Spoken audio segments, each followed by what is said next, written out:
Ikhwani, orang berbuat amal soleh itu ada kenikmatannya. Orang buat dosa ada kenikmatannya. Tapi dua kenikmatan ini mustahil bersatu, nggak bisa. Antum kalau merasakan nikmatnya ibadah, dan itu dengan cara ibadah itu tanda kutip harus dipaksakan, nggak bisa nggak. Kalau antum tidak paksakan sholat malam, mulai nanti malam bunyiin jam beker, atur sejadahnya, bubuhi minyak wangi, paksain diri bangun, mustahil. Sampai mati antum tidak akan sholat malam. Karena syaitan nggak mau kita ibadah, harus dipaksakan tuh. Kalau kita tidak paksakan, jalan ke rak buku kita di rumah yang kita taruh Al-Quran, paksakan jalan ke sana, ngambil Qurannya, paksakan baca selembar sehari, tidak bakal dibaca sampai kita meninggal. Mungkin sampai anak cucu kita juga tidak sentuh Quran itu. Mereka cuma mengenang, oh itu Quran nenek dan kakek saya. Nggak bisa kalau nggak dipaksain. Ibadah yang dipaksakan, Allah gunakan kata-kata paksa dalam Al-Quran ini ya, tanda kutip bahasa saya ini ya. Allah SWT mengatakan, a'udzubillahi minasyaitonirrajim, walladzina jahadu fina lanahdihannahum subulana. Orang yang memaksakan diri ke jalan kami akan pandu menuju ke jalan-jalan kami. Kalau kita biasakan paksakan diri, sesuatu yang dipaksakan di awalnya itu nanti akan menjadi sebuah kebiasaan. Kalau dia kebaikan maka akan baik tuh. Kita kalau biasakan diri puasa Senin Kamis atau biasakan diri untuk azan langsung ke masjid, coba biarin bergulir tuh. Nanti kalau sudah menjadi sebuah kebiasaan, kita nggak enak lagi kalau nggak kerjain gitu. Karena kenikmatannya sudah muncul. Kalau ada orang yang setiap azan ke masjid, sebulan aja misalnya dijaga sama dia, nanti gak enak tuh, sekali aja terlambat satu rakaat masbuk, apalagi kalau ketinggalan sholat berjamaah, itu luar biasa penyesalannya, seperti sebuah gunung yang berat. Dari ini yang kata Nabi SAW, orang mukmin kalau berbuat dosa kecil, pelanggaran kecil sebenarnya, seperti gunung yang besar di atas punggungnya, berat rasanya, menyesal kenapa ya gitu. Sementara orang munafik kalau berbuat dosa besar, dianggap seperti lalat yang hinggap di hidungnya dan dia usir seperti ini. Kecil bagi dia. Nah kenikmatan ibadah itu akan ada dengan cara antum harus paksain ibadah tuh, nggak bisa. Ikhwani, berhenti membuka peluang buat syaitan, jin dan manusia yang terus membisikkan, nantilah, gampanglah kamu alim ya, berubah ya, sok alim dan segala macam istilah. Habis sudah masalahnya itu. Saatnya kita hijrah. Sampai kapan kita mau dengar syaitan-syaitan nih semuanya? Jangan sampai nanti ajal mati baru antum nyesal, penyesalan di belakang loh. Kalau antum meninggal dalam kondisi ada sholat yang ketinggalan, luar biasa nyesalnya itu. Kalau kita meninggal dalam kondisi tabungan kita penuh, nggak sempat disodakain, pastikan demi Allah antum akan nyesal. Kenapa dulu saya nggak bangun masjid ya? Kenapa dulu saya nggak begini ya? Kenapa dulu saya nggak begitu ya? Terus itu, gitu kan? Kenikmatan ibadah ada, kenikmatan maksiat juga ada. Kenikmatan maksiat ini, kalau orang maksimal di situ atau orang maksimal di sini ya, kalau ada orang ibadah dia maksimal, betul-betul ditinggalin dosa sama dia. Orang yang pakai jilbab, akhwat kita yang pakai jilbab rapi, dia sudah komitmen jaga itu.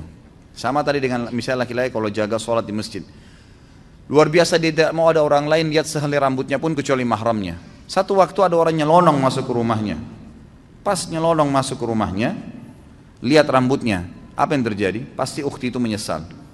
Luar biasa terbebani. Kenapa nih rambut saya kelihatan? Karena dia sudah merasakan pakai jilbab itu sudah dipaksakan sama dia, tanda kutip, sehingga menjadi sebuah kebiasaan dan sudah ada kenikmatan. Karena dibiasakan jadi ada kenikmatannya, gitu kan?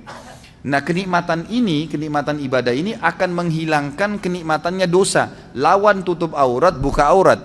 Orang yang sudah biasa tutup aurat dia rasa nggak enak lagi orang buka aurat. Orang yang biasa sholat, hilang kenikmatan meninggalkan sholat. Karena lawannya sholat pahala, ini meninggalkan sholat dosa gitu kan. Orang yang tarik kepada semua ibadah nih, orang yang biasa gemar bersedekah bantu orang, nanti dia nggak enak, lawannya itu pelit yang akan kita bahas malam ini. Itu berat, dia jadi tidak mau tuh, tidak ada kenikmatannya lagi. Dia kalau punya sesuatu, siapa lagi nih yang mau dikasih ini, dikeluarkan gitu kan. Seperti itu. Dosa dari sisi lain juga punya kenikmatan. Dosa punya kenikmatan. Orang kalau sudah membiasakan diri dalam kemaksiatan, misal perempuan tidak tutup aurat, dia pakai celana pendek, pakai celana ketat, bajunya luar biasa terbuka, gitu kan? Kenikmatan dia jadikan sebagai kebiasaan, muncul kenikmatannya itu. Makanya semua yang dibeli pakaian pendek semua. Kenikmatan ibadah lawannya tutup aurat itu hilang dari dia. Mustahil dia mau tutup auratnya, gitu kan? Karena dia sudah merasakan kenikmatannya maksiat nih. Gitu. Tarik ini dalam semua kemaksiatan apapun yang antum rutinkan. Makanya sering saya bahasakan ikhwani, Allah subhanahu wa ta'ala menyibukkan kita dengan kegiatan-kegiatan agama tuh. Dibuatin jadwal seharian, ada jadwal sholat, ada jadwal baca Quran, ada amal-amal soleh, banyak programnya ditawarkan supaya padat. Syaitan untuk membuat agar program-program ibadah ini terganggu, dibuatin program juga sama dia, program-program kemaksiatan. Kalau antum sudah dikena dengan satu dosa, misal nonton gosip jam 8 pagi, contoh, syaitan hiasin tuh supaya jadi indah dan menjadi kebiasaan antum. Setiap jam 8 nggak enak kalau nggak nonton misalnya. Jadi sebuah kenikmatan, ya kan? Maka antum tidak akan mau diganggu jam itu, kegiatan apapun, mau baca Quran, mau mengaji, mau apa, pokoknya harus saya nonton ini, gitu kan? Dibuat kenikmatan. Kalau kenikmatannya sudah muncul, maka kenikmatan ibadah tidak ada. Kalau ada orang maksimal di sini, dia nikmatin ibadahnya, dia tinggalkan benar-benar 100% dosa, itu yang luar biasa. Itu yang kita harapkan. Kalau ada orang yang maksimal juga di dosanya, tidak pernah beribadah, kalau menurut saya dengan kacamata dia ya, saya bicara dengan kacamata orang yang bermaksiat, itu bagus dia. Kenapa dia bagus? Karena dia maksimal menikmatin tuh. Kalau ada orang yang tengah-tengah, nah ini yang paling banyak nih. Mudah-mudahan di sini tidak ada. Di tengah-tengah, dia mau ibadah, tapi juga disisipin untuk maksiat. Orang yang seperti ini ikhwani, tidak merasakan maksimal nikmatnya ibadah. Biar antum mau tutup mata, mau baca ayat 1 jam, tidak khusyuk-khusyuk, karena masih ada dosanya. Kalau berimbang dua-duanya, ini nggak ada kenikmatannya, ini juga nggak ada kenikmatannya. Jadi nggak nikmat ibadah, nggak nikmat maksiat, gitu kan? Kalau ada orang misalnya mabuk, dia anggap bolehlah kumpul-kumpul sama teman, minum. Tapi dia juga jaga 5 waktu sholat. Kira-kira pada saat dia mabuk jam 2, jam 3 malam, dia pikirin sholat subuh, terganggu nggak? Lagi mabuk, duh sebentar mau subuh nih. Nggak nikmat tuh mabuknya. Ya nggak maksimal, karena dia masih terbebani dengan sholat subuh. Jadi kalau ada orang mabuk sekalian, dia nggak pikir sholat, itu maksimal dia. Dia nikmatin, tapi ingat ujungnya neraka, bukan saya sarankan ya. Ujungnya neraka nih. Tapi saya coba datangkan ikhwani supaya antum keluar dari poin yang ini nih. Ada orang di sini, jadi dia masih membuka diri untuk kemaksiatan sehingga ibadahnya nggak pernah bisa khusyuk karena dia masih buka pintu ini. Jadi nggak bisa. Di sini nggak nikmat, di sini nggak nikmat. Dia kalau berbuat ibadah, kemudian dia juga masih buat maksiat. Nanti dia pada saat sudah pelihara jenggot, sudah mulai hadir pengajian, sudah mulai jaga sholat, tapi masih pacaran misalnya. Dia jalan, kalau dia jalan dengan pacarnya itu, pasti dia diikuti dengan ketakutan-ketakutan. Takut dilihat, takut nanti ada yang tahu nih teman pengajian, takut begini, nggak maksimal tuh. Coba kalau dia nggak ada beban, memang dasarnya rusak, mau telanjang di jalan, mau pergi kemana-mana sama dia nggak ada beban, nggak peduli, gitu kan? Memang ahli neraka sudah, ya sudah. Dia sudah nggak ada malunya, kata Nabi SAW, kalau kau tidak malu, buat apa yang kau inginkan? Nah ini dia rasakan maksimal di situ, tapi ujung-ujungnya konsekuensi ada, dosa dan masuk neraka, gitu kan? Jadi antum tidak ada opsi. Menjadi orang yang mukmin memang sejati, nggak ada lagi peluang untuk maksiat. Udah habis ceritanya itu. Bisikan-bisikan syaitan untuk gini, untuk gitu, negosiasi supaya masih mau ngurangin kekhusyuan pahala, ngurangin sedekahnya. Buka dompet 50.000, 10.000, sama 5.000. Pas antum buka niat mau sedekah buat orang fakir miskin. Begitu antum buka syaitan bisikin 5.000 aja. Ya.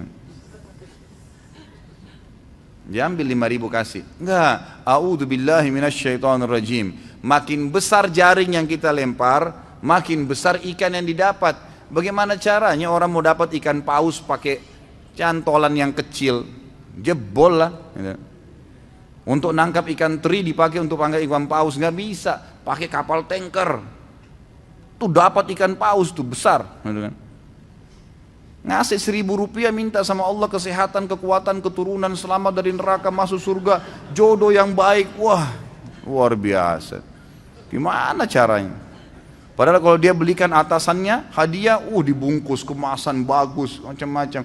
Kita kalau kasih fakir miskin, ikhwani, itu kita bukan kasih dia sebenarnya. Kita seperti memberikan hadiah kepada Allah itu.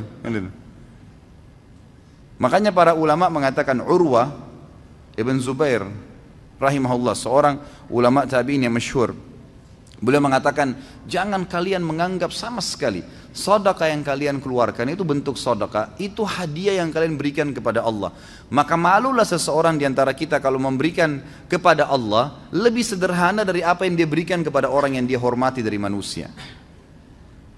Kalau perlu, kalau kita mau kasih buah, memang di packing resmi, bagus, kasih fakir miskin. Itu gimana senangnya dia. Dia sih cuma dapat duniawianya, tapi Allah memberikan kita balasan sesuai dengan kadar keikhlasan kita. Gitu kan? Jadi di sini maksimal ke sini, dan ini sudah tolak. Saatnya hijrah, nggak bisa sampai kapan nih? Gitu. Kalau setengah-setengah percuma gitu. Tidak akan merasakan kenikmatan semuanya.